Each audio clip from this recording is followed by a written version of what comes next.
here and there. And if you do that against a team which contains players like Shush and Ston and Cadian, you're going to be punished. Honestly, I'm not that disappointed in what showed up today.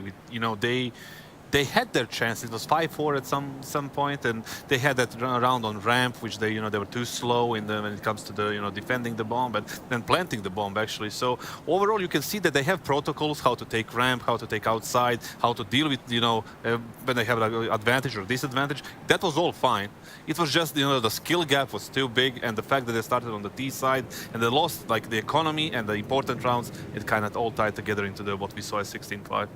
Skill level, when you feel your skill level is much higher than your opponent, sometimes you start clowning around a bit. Let's take a look at round 16 with Cadian messing around with the door on the B site. This is just classic Cadian, right? Like, it was very back and forth initially, but then Yabi doing a great job there, just looking around. And Cadian, great shot there to find Ujurks is how you pronounce his name. And then this happens, and I was just cackling in agreement. Door stuck.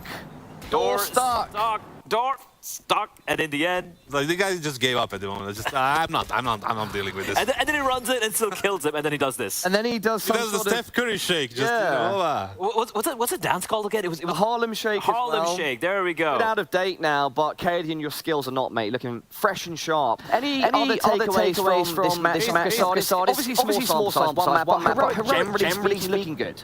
Yeah, we talk about they need to make a statement. They were looking good. It was a touch and go for a second, but they were looking good overall. Nothing to take away from that. The statement has been made in the first day. They need to just carry on tomorrow and qualify for the with a legend spot. Yeah, simple as that. I mean, Heroic were known, at least for me, they were one of the most dangerous studio arena teams, so to speak, right? Not an arena team, but a studio environment team. Did you call them chokers now? Kind of wear a bit of chokers in the arena, but at least in the studio environment, I think they're really, really dangerous. And yeah, clearly for them, job done, move on to the next game. I mean, look at the kill spread for Heroic. 14, the lowest on Cadian.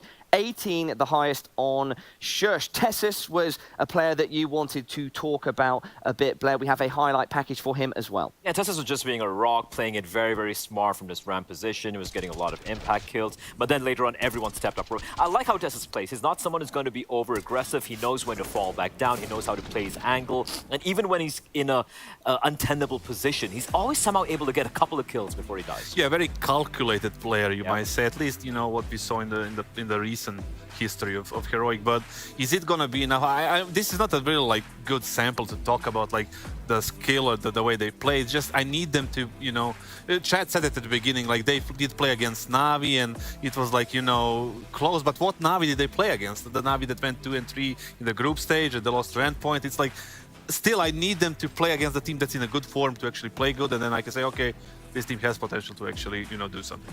Gentlemen, great points. Up on screen now, our Air Force aim high head-to-head, and we went with Tessus versus Roman.